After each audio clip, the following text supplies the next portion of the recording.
Assalamualaikum warahmatullahi wabarakatuh. Halo teman-teman Republik Investor, apa kabarnya? Semoga selalu dalam keadaan sehat ya. Dan masih di tengah pandemi, semoga teman-teman yang sedang beraktivitas di luar rumah ya, di luar rumah agar tetap menjaga protokol kesehatan dan juga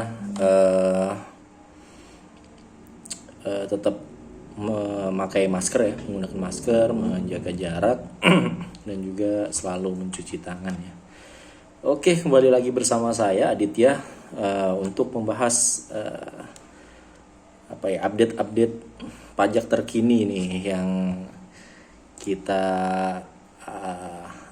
lihat ya di berbagai macam media, mau di media sosial dan lain sebagainya. Nah, buat teman-teman yang mungkin udah tahu ya, kira-kira apa nih yang paling terupdate dan paling hangat nih, selain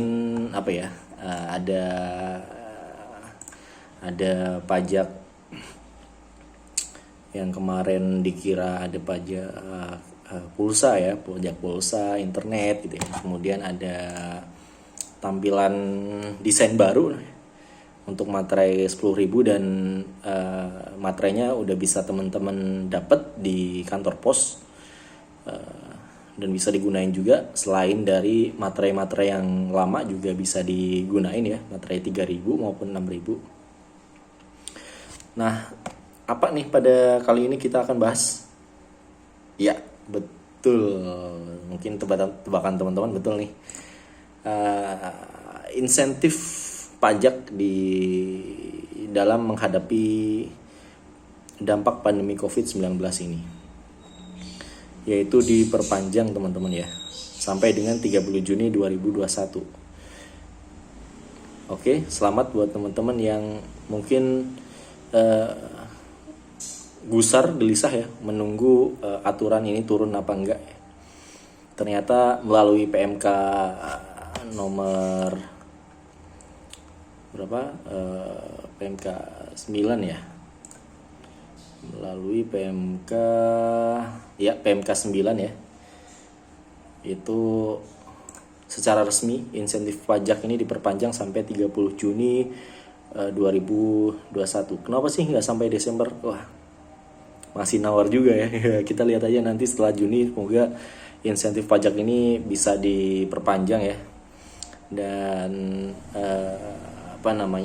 ya mudah-mudahan sih nggak diperpanjang, karena artinya pandemi COVID sudah selesai gitu kan, dan juga aktivitas ekonomi bisa kembali meningkat gitu kan. Oke, di kesempatan kali ini yang tadi saya sampaikan kalau insentif pajak ini diperpanjang melalui PMK 9 2021 gitu. Nah, insentif pajak apa sih yang diberikan oleh pemerintah melalui PMK ini? Yang pertama ada insentif pajak ya, PPh pasal 21. Jadi untuk karyawan yang bekerja pada perusahaan yang bergerak dari jenis bidang industri, ada sekitar 1180 ya, tepatnya 1189 bidang industri tertentu nih gitu teman-teman. Saya nggak hafal ya, bisa dicek di lampiran aturannya, itu ada semua tuh. Nah, perusahaan teman-teman atau yang memanfaatkan ini termasuk dalam kategori yang perusahaan yang bergerak di bidang ini atau enggak. Nah, itu yang mendapat tuh. Kemudian pada perusahaan yang mendapat fasilitas impor ya untuk tujuan ekspor, KITE.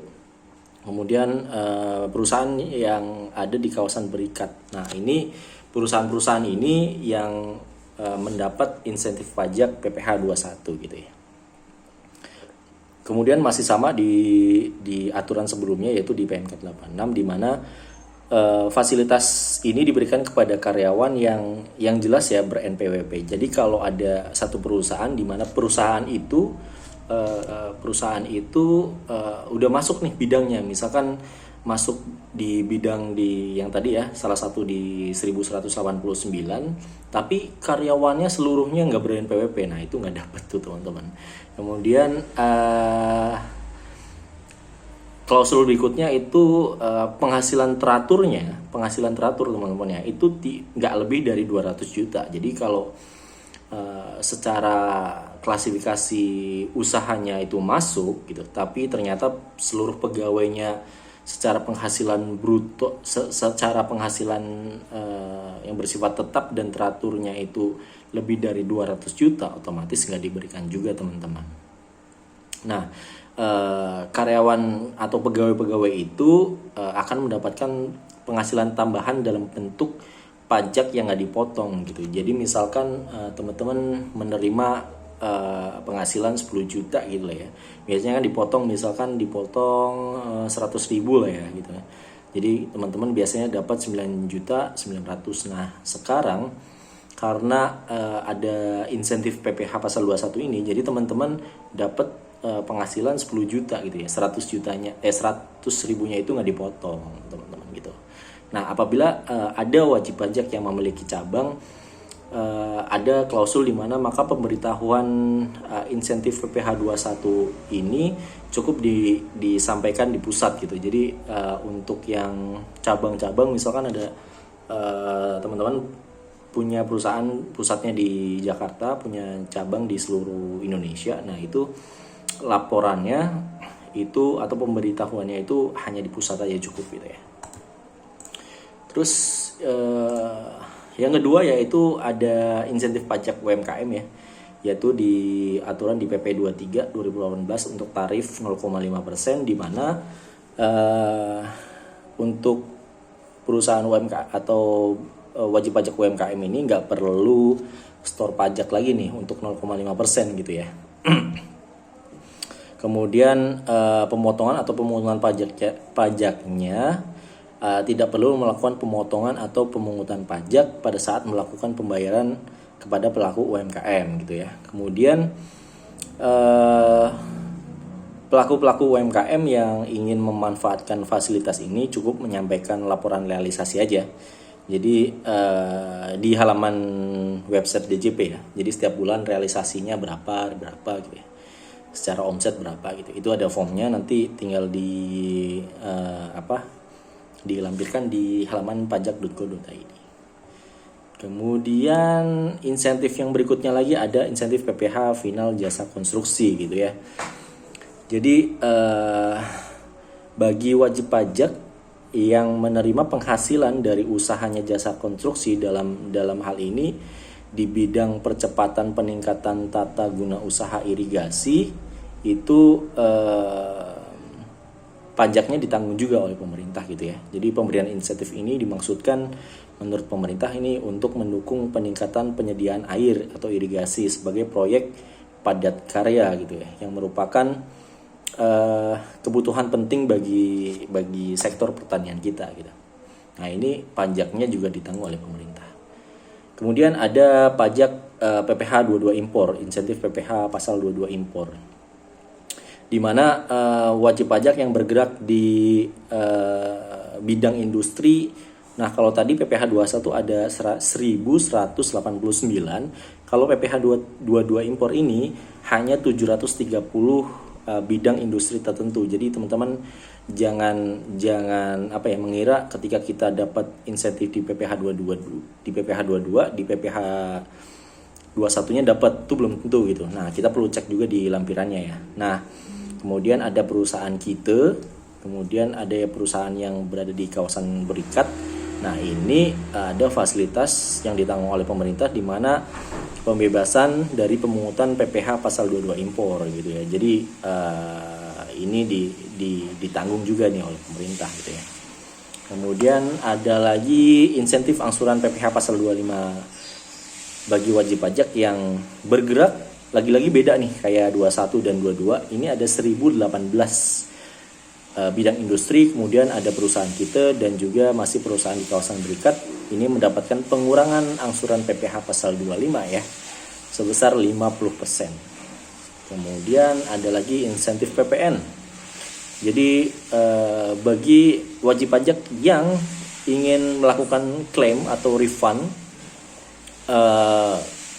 kurang dari 5 miliar itu akan dipercepat ya. Kemudian